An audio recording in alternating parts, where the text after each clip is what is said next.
raising concerns over Telegram's use in facilitating illegal activities, including the sharing of exam questions and answers during the ongoing Kenya Certificate of Secondary Education exams.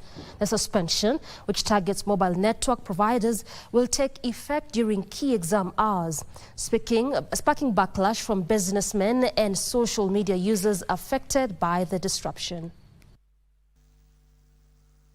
The decision follows alarming reports that Telegram has become a hotspot for illegal activities, including the circulation of exam questions and answers, raising serious concerns about the integrity of the national exams. In a letter sent to network providers, the Communication Authority of Kenya has directed that all mobile service providers, including Safaricom, Airtel and Jamii Telcom, suspend access to Telegram during critical exam hours. The suspension will be in effect from 7 a.m. through Friday until November 22nd.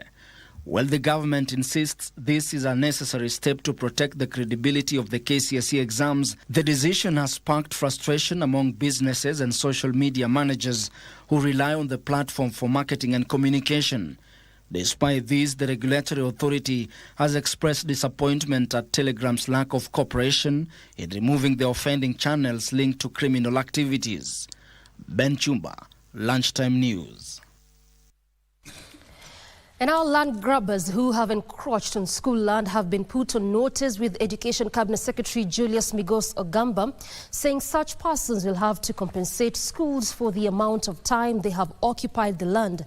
Speaking at Kanyumbuni Senior School in Mwawesa Ward, Kilifi County, where he opened one new classroom, Ogamba noted that the ministry had documented hundreds of schools across the country that their lack title deeds or their land had been encroached by private developers.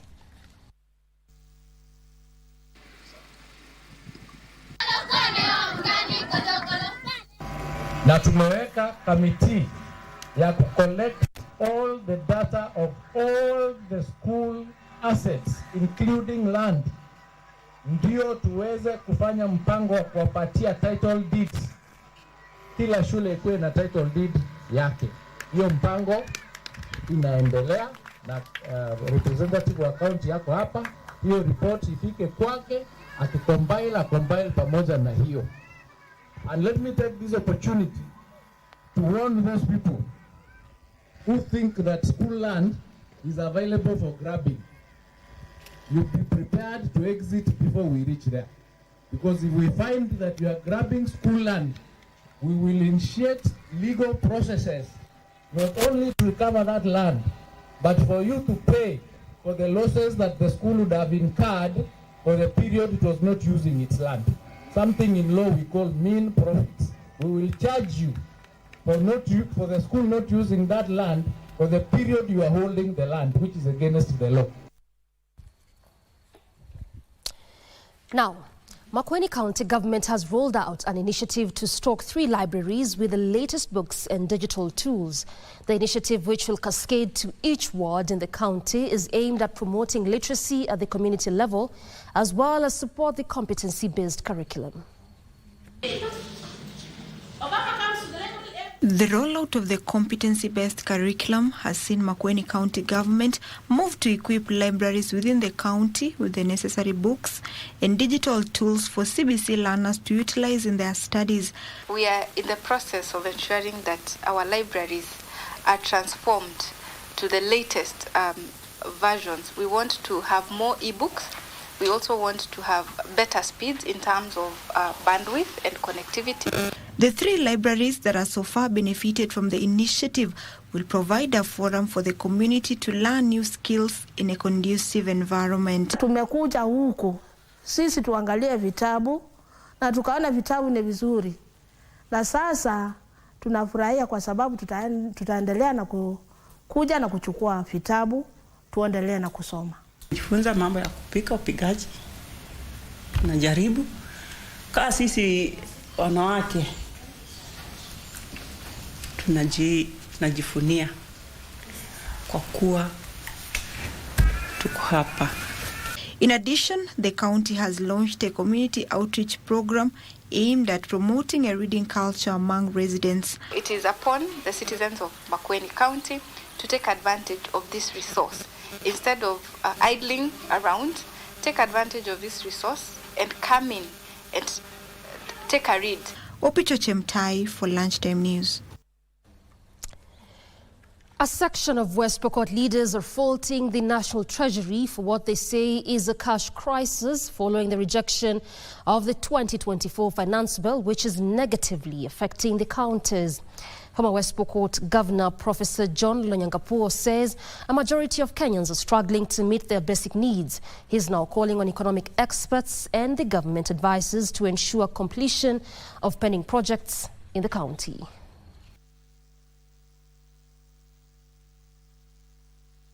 Ningeomba wale economists wetu, wale wanasimamia pesa, hakikisha pesa ya umma imetumwa vizuri. So ningeomba ya kwamba tuwe wale tuweke bidii kwa kazi zetu na tuchunge pesa to the last dot. Na nafikiri ile kamati ambayo inahusika na mambo ya hiyo finance bill wako wanatengeneza, wanarekebisha, and hivi karibuni tutapata a very good and affordable bill ambayo itatusaidia kuendesha uchumi hii na mambo mengine. Tumekuwa na muda mzuri hapa Kenya. I hope we can come back. The High Court in Kisii County has ordered that DNA samples be extracted from the body of former Bonchari Member of National Assembly, Zepedeo Opore, for paternity tests following a family dispute. The former MP's burial ceremony, which was to take place on Friday, was postponed after a woman, the former MP's alleged wife, moved to court challenging the burial plans. Rose Angela Nkirote alleged that she and her 2 children had been excluded from Opore's burial plans. However, on Friday, the court ruled that the family had registered consent to allow Opore to be buried on Saturday on the condition that DNA samples be extracted to ascertain the paternity of the 2 alleged children. This even as Kisii Senior Principal Magistrate Bernard Omwansa directed that Rose Angela be included in the Saturday's funeral program together with the said 2 children. And that the OCPD SUNECA to ensure their safety. It's adopted, the consent of the parties is adopted as an order of this court. So maybe the next thing I'll do is for you to draft that consent, let me sign it and extract the orders.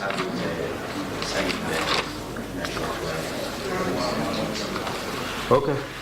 Wish you well, and I'm happy to see that each party is fighting for his client, and that is better. To some health matters now, the National Council of Churches is urging the government to declare non-communicable diseases a national emergency. Speaking in Kilifi, Reverend Alphonse Kanga, the chairman of Nairobi region, urged the Ministry of Health to work with stakeholders in drafting evidence-based nutrient profile model that will set standards to determine acceptable nutrients in foods. His sentiments were also echoed by Jackie McKenna, the Youth Council representative, who called on the judiciary to rethink the lifting of the ban allowing genetically modified foods. We call upon the government to declare NCDs a national emergency to facilitate attention and allocation of requisite resources. The leading risk factor of non-communicable diseases is diet, especially the consumption of high levels of salt, saturated fats and oils, and sugar to protect the health of Kenyans in line with Article 431C of the Constitution of Kenya. We appeal for the following measures to be adopted.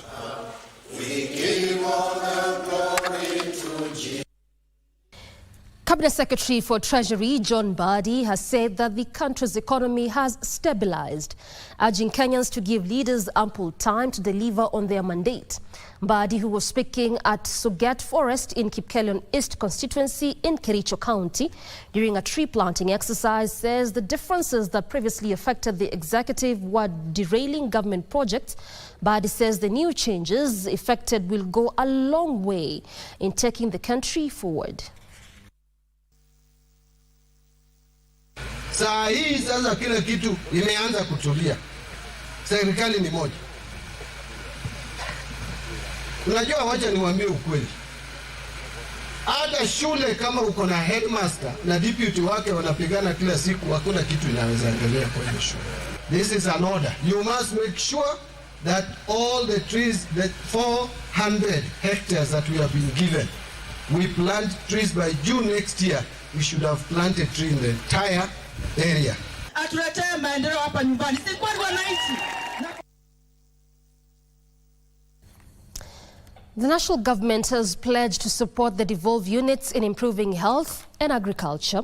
Presidential Advisor on Health, Dr. Augustine Cheriot, who spoke in Bomet during the inspection of mother and baby facility, said the two levels of government will work together to mainstream the two sectors under the bottom-up economic model. He added that the government will ensure farmers get maximum profits through support to adopt modern technology. On his part, Area Governor Professor Hilary Barchok lauded the shift from the NHIF to SHA, saying once the teething problems are sorted, it will be of benefit to many more Kenyans. Our role as regional government is to support the county in its aspiration.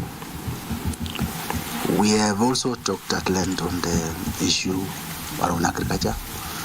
I think, as you are aware, we have a plan under the bottom-up economic transformation agenda. The president and the leadership outlines the priorities that, as a country, we feel it will take us forward in terms of handling the key challenges of food security and employment.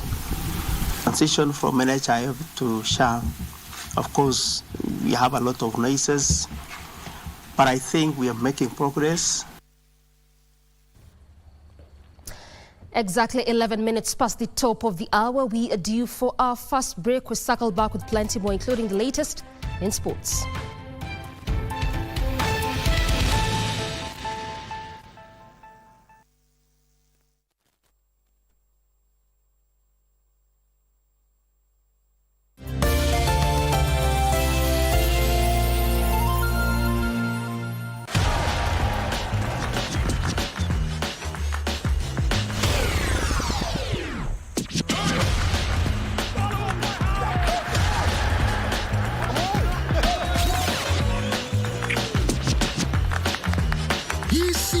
Enjoy na GoTV. Beshte yako wafuta. Tuna connect na ligi zote. Jishikie GoTV leo nice na the best futa live on Supersport. GoTV. Love it. Samani. Nasikia mtaja tu Zito. Kwani nani wako? Zito mimi ni mpenzi wangu. Kwanza una uhakika ni Zito sio wewe ambaye unamwongea? Hivi waitwa nani? Bibi yake inaitwa Shamsa. Sina hela, sina kazi, sina chochote.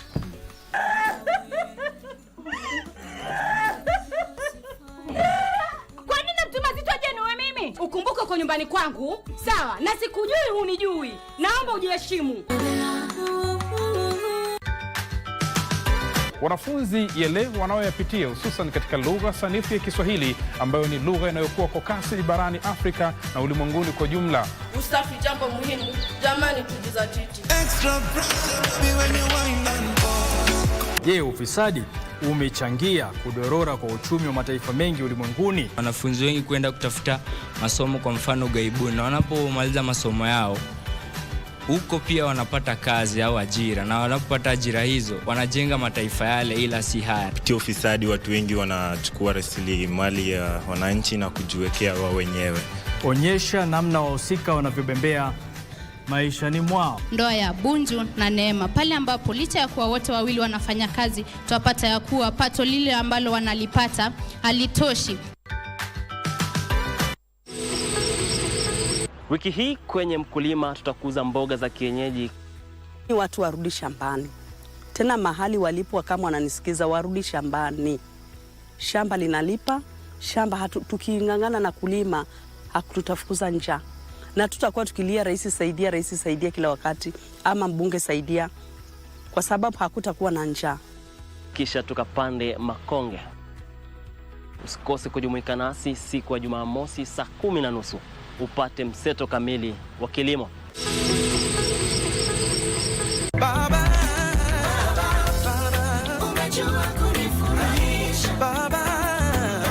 Everybody needs Jesus, no matter their social status and no matter the image they portray. I started hearing, I was going through this depressive season, and I started hearing voices that were oppressing me, very dark voices, telling me to do dark things.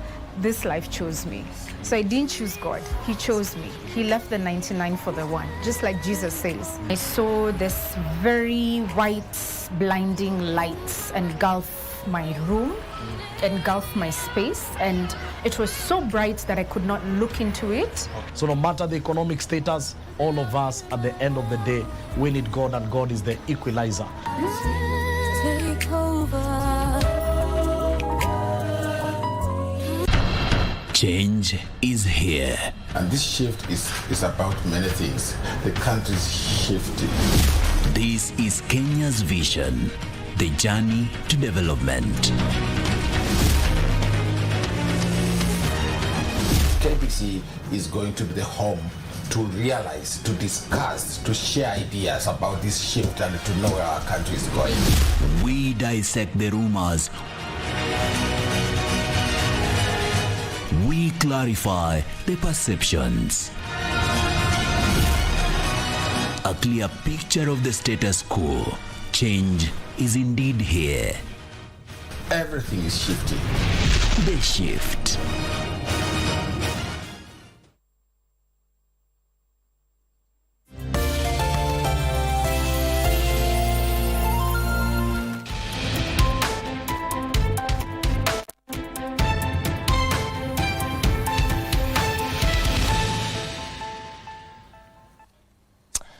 Welcome back. And in Malindi, human rights activists are demanding the arrest of goons what claim attacked them during a public engagement in Kakoneni area of Malindi sub-county. The activists claim the goons were sent by local politicians to disrupt their public engagement, even as they promised to reconvene at a later date and continue informing members of the public. This even as a section of leaders faulted the activists for what they are calling false information shared on social media. Here lies the testimony of this powerful failed public sensitization forum at the Kakoneni area of Malindi sub-county, organized by human rights activists. Always fight for rights. Human rights activists led by Hussein Khalid from Haki Africa say this forum was disrupted following instructions from the sub-county's top brass who allegedly sent goons to attack them. Kuangalia hiyo vurugu ikaanza kuwa nyingi, nika drive off. Ku drive off sasa kulikuwa na gari pickup ilikuwa inakuja, I think ni Toyota Hilux. Kukuja hapo ikashukisha, we had to drive so fast. Mmoja akabaki ndani ya gari bado anang'ang'ana, anataka kuchukua simu, manake anataka kudelete hizo zote. This means yule ambaye aliyewatuma anajua we will record, so alikuwa analazimisha ku make sure these incidences ifanyike na sisi tusikue na evidences zote. Ni wazi na ni dhahiri kwamba hii nchi wanasiasa wanaichukulia kama nchi ni yao. They, however, say the intimidation won't stop them from conducting their civic duties, even as they faulted the police for giving preferential treatment to the political class. Our police have turned into watchmen and watchwomen, basically responding to the highest bidder. Sio utumishi kwa wote, ni utumishi kwa mwenye pesa. Hatutaacha kuhamasisha jamii. Hatutaacha kuinject, hatutaacha kuexpose vitu wenye hawavifanyi katika jamii. Sisi ni kuwaelimisha jamii, sisi ni kuwafungua jamii macho kwa leaders ama viongozi wanaowachagua. On their part, the leaders who later visited the site of the planned public engagement blamed the activists for what they termed as misinforming the public. Hii namna mnapiga picha Shakahola dispensary the way it was 2 years back. You don't go on the ground verify what is happening right now currently. Ukaona ile tofauti na ile transformation ambayo imefanyika pale. Ni makosa sana. I'm very sad because people are using that movement to gain their own interest, to get money, to gain fame and all those things. Yusuf Far reporting for Lunchtime News. Hear this. In a bizarre incident in Masibei village, Busia County, residents are still in shock after a 62-year-old woman who was thought to have died and her body identified at the Busia County mortuary came back home. Margaret Namenya, who had been dead for 2 weeks, according to the community, walked home in perfect health with a Thanksgiving ceremony held in her honor. Residents of Masiebi village sang songs of jubilation and thanksgiving, welcoming Margaret Namenya home, who was thought to be dead for the past 2 weeks. Some of Namenya's family members had confirmed her death and identified a body, which was thought to be hers, in the Busia County Appeal Hospital mortuary. Sa ile dalili yenye ule mama alikuwamo, hata mimi sikushika sura, but hata sura yenyewe haikuwa inaonekana. Nikamwambia kama ni mamangu, nitajulia kwa makucha. Ndiye akatoa hiyo ngozi, akaileta. Kuileta mimi nikaangalia, nikamwambia mzee inaweza kuwa ni. Mzee pia akasema inaweza kuwa ni yeye. Namenya, however, returned home in one piece, and when family members got wind of her return, they rushed home to confirm the good news. Ahungu ndiye alipatikana huko. Nikaambia kijana mchukue pikipiki muende huko. Nilipofika tu hivi, nikaweka pikipiki hivi. Mama aliponiona akasema tu umuda. Tulienda tukamnunulia soda lita 1. Mama alikunywa yote. Mimi nilibeba hiyo pikipiki mpaka hapa. Tulipofika tukapata watu wamejaa. A funeral ceremony was already being prepared, though residents are now relieved that she has returned from the dead. Hata ng'ombe ya kuchinja kwa matanga ya mama ilikuwa tayari imepangwa kwenda kununuliwa leo hii. Sasa vile amekuja, tumeonelea hiyo ng'ombe isikatizwe kukuja, kwa sababu sasa hii na harusi ya mama. Hiyo ng'ombe ikuje na tuichinje na tuikule kwa ajili ya furaha ambayo tuko nayo. The funeral, which has now turned into a welcome home ceremony, has raised the question of the legal owners of the body that had been identified as Namenya's. So tutaenda kuona polisi baada ya haya watueleze kama watahitaji affidavit nyingine ama watakanusha ile ambayo ipo, kwa sababu ule mwili ambao uko mochari si wetu. For Lunchtime News, I am Teresa Mutai. Now, the Departmental Committee on Regional Development in the National Assembly has urged the government to establish clear guidelines on refugee management and formulate a comprehensive refugee management policy. Speaking in Mombasa during a high-level refugee stakeholders forum, the chairman of the committee, Peter Lochakapong, assured the host communities that before implementation of the Shirika plan, which is underway, through public participation thorough public participation will be conducted to be able to collect the views of everyone. Sentiments echoed by Garissa County Governor Nathif Jama, whose county hosts a majority of the refugees. Shirika Plan is a government initiative to integrate refugees into the host community by converting refugee camps into settlements. Some of these challenges that we are seeing. There is a government initiative, Shirika Plan, and from the stakeholders, from the communities hosting refugees, they are saying that this Shirika Plan should not be undertaken without adequate or enough public awareness and public participation. You have also heard from the governor himself. So it is the same in Kakuma, it is the same in Dadaab. that as representatives of the people, as members of parliament, we hear the people. And from that, we want to say that we will come up with a report that will have everybody's concerns. And going forward, therefore, we will want that everybody's concerns will be taken into account so that the government is not seen to push anything for the people. We must all agree on a way forward. And we're here on behalf of the National Assembly. We also represent government and as well as representing the people. So we want the government and the people to speak together and agree on a way out.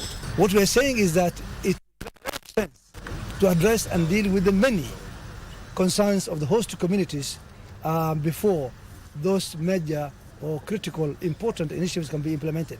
We are for the ideas. We are for the idea of integration. We are for the idea of Shirika plan.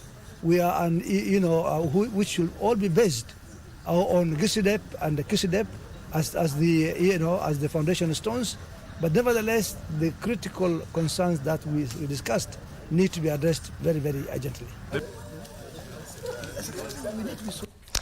Groundnut farmers in Tessa, Busia County have a reason to smile after Mamlo Food Company established a value addition factor to boost the income and curb exploitation from brokers for lack of market. Speaking at Amagoro, where over 100 farmers were trained on the value addition of groundnuts, Gertrude Wambia, an agriculture extension officer, applauded the initiative, stating that it will positively impact the farmers who have decried the lack of market for many years. Mradi wa Mamlo Foods nimeichukulia ni mradi mzuri ambao utasaidia wakulima wetu kupata soko, kwa sababu wakulima wetu wamekuwa wakipanda njugu lakini hawako wanajua watauza wapi. Lakini kwa sababu soko imekuja sasa, wakulima wetu natumai watapanda njugu kwa wingi na watakuwa wanaleta hapa ili iweze kufanyiwa value addition. Wakulima wana bidii sana ya kufanya kazi shambani. Changamoto imekuwa ni soko. Wanasema kabisa ya kwamba middlemen wafinya upande wa bei. Sasa tukikuwa na factory kama hii hapa karibu, itasaidia mkulima. Wanalima njugu ndio inasaidia mimi kufundisha watoto yangu. Kama kuna kijana alikuwa university, sikuwa na pesa, hiyo njugu ndio nitengeneza nikauza ikapeleka mtoto. Ile sasa tumepata kiwanda hapa, itakuwa vyema sana kwetu na itatupea changamoto ya kupanua ukulima wetu so that tuwe na pesa.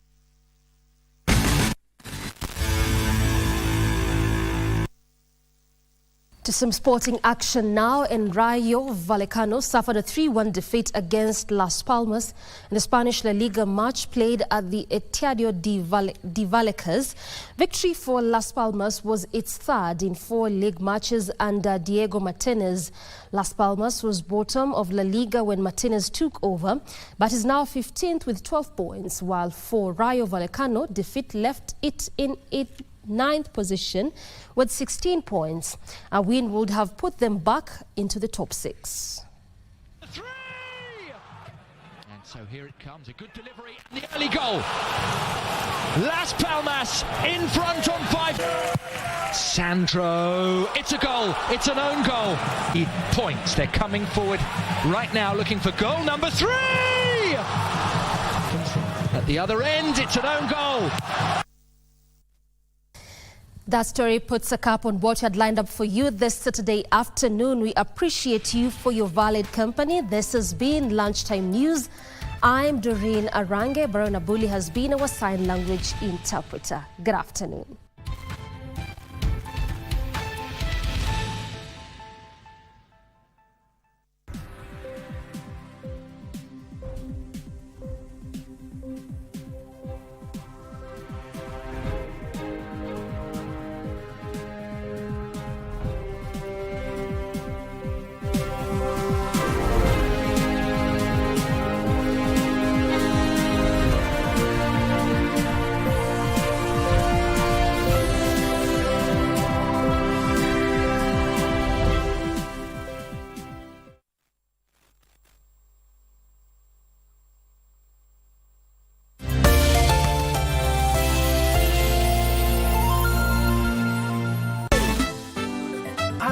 figured out what I need to do. So keep your suggestions to yourself. Okay, so you give me back the document. Tito can't beat me. He just speaks too much confusing English. But hapa na biashara, hakuna kitu. Ewekani, amuka. You, why are you sleeping in my class? Kusi, yani wewe unasaini document bila hata kusoma. Pia wewe mongi na nyamaza. Nyamaze. Nyamaza kwa nini? Kwa nini natumia mdomo yako kuongea? Oh. Hapa ndio umeweka pesa eh? Hapa ndio umeweka pesa. Kani? Nisikuone kwangu sawa sawa. Hapo kwa crime scene walitaja jina yako. Ati? Unafaa kuwa jela wewe. Mbona mnaniharibia jina lakini? Mimi hisi yangu indanganye. Ambaye hisi yako Mama Jane ifanye uchunguzi vizuri kabisa. Omba msamaha usamehewe. Hebu ndio kama mkamkiza ujinga. Sasa hizo